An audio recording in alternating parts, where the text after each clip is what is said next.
بسم الله الرحمن الرحیم. دوستان عزیز، آرزو دارم که جور صحتمند و سرحال باشین و لباس عافیت را بر تن داشته باشین. درس 12 ما مربوط فارماکولوژی میشه. البته اهمیت فارماکولوژی سریری در طبابت. این ما با یک قسم تعریف میکنیم: تداوی موفقانه مرض. قسم مربوط به قابلیت طبیب در انتخاب دوای مناسب باشد.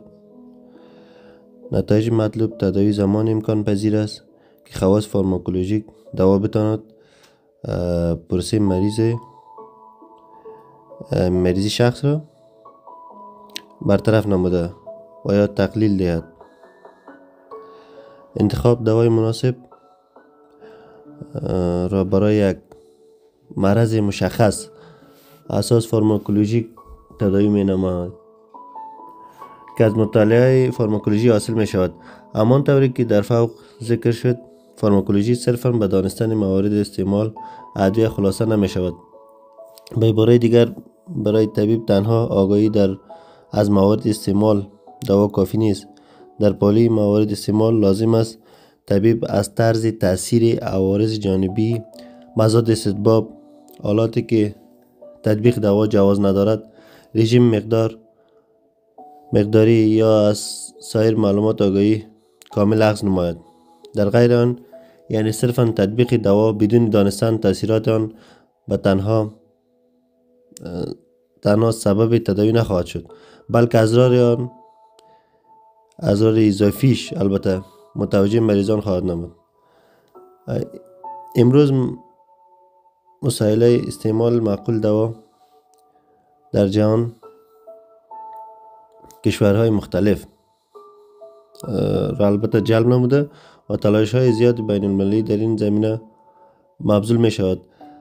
هرگاه دوا بدون دانستن تاثیرات و بدون در نظر داشت تطابق آن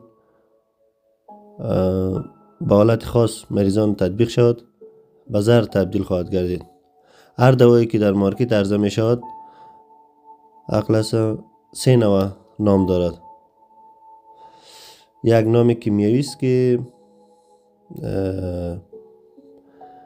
ادویه را کیمیادان شرح می دهد و چندان مورد علاقه دکتران قرار ندارد.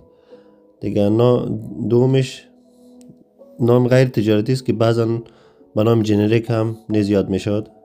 سومش نام تجارتی یا اختصاص که توسط کمپانی ها ثبت میشه یا مولود رایه می شود. بعضی معلومات اضافی است درباره اهمیت فارماکولوژی سریری در طبابت که رو براتون ارائه میکنیم. یک مریضی که از خانه میبره برای تداوی با امید اینکه صحت بیاب شود، فرق نمیکنه که او مریض پولدار است یا غریب، اما همان شخص آرزوی صحتمندی است. وظیفه یک دکتر در مقابل مریض ای است که در قدم اول مریض باید از مریض یک تاریخچه درست گرفته شود. در قدم دوم معاینات لابراتوری که ضرورت یا درست نظر به تاریخچه که میگیره یا مشکل فعلی که مریض داره، نظر بو یک تاریخچه میگیره از مریض و وقتی که تاریخچه گرفت باز معاینات لابراتوار را برش میده. دیگه زمانی که مریض معاینات لابراتوار را انجام داد، آمد پیش دکتر، پس بعد از او مشکل مریض تشخیص میشه. در قدم ای سیومش شد. چهارمش همی است که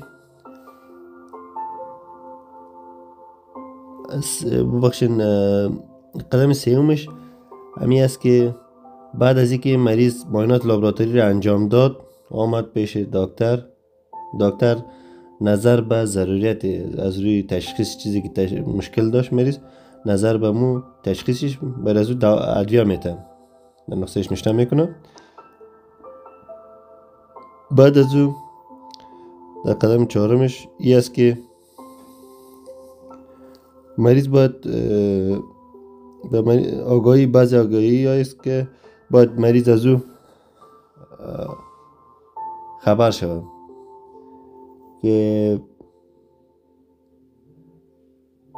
مثال توصیه لازمه که هست باید برش گفته شود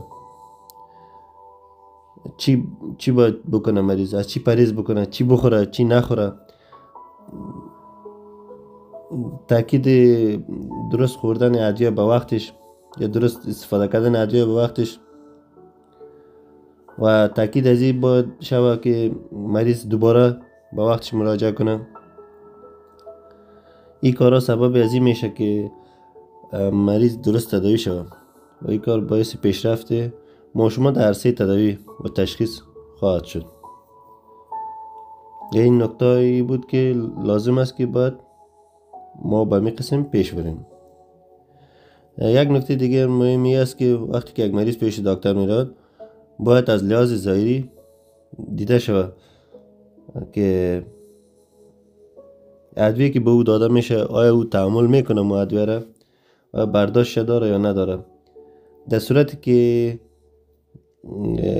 مریض میه ما میبینیم بعضی ادویه ها بسیار قوی است مگر مریض میبینیم نظر به جسامتش، نظر به اندامش، نظر به تاریخچه که چقدر دوا استفاده کرد میبینیم که این مریض برداشت این دوا رو نداره. باید لازم است که او دوا برش نوشته نشه یا از او دوایی که نوشته میشه او دوایی که برش لازم است دوزش پایین شود یا او دوا تغییر داده شود تا سبب از این نشه که سر مریض زوری کنه و فشار بیاره و مریض از دوا استفاده نکنه و این کار باعث از این میشه که فقط مریض که نتیجه نگرفت طبعا از اینجا میره باز پیش دیگه دکتر دیگه. این بود معلومات درباره اهمیت فارماکولوژی سریری در طبابت دیگه. دوستان عزیز وقت خوب و خوش داشته باشین. خداوند نگهدارتان.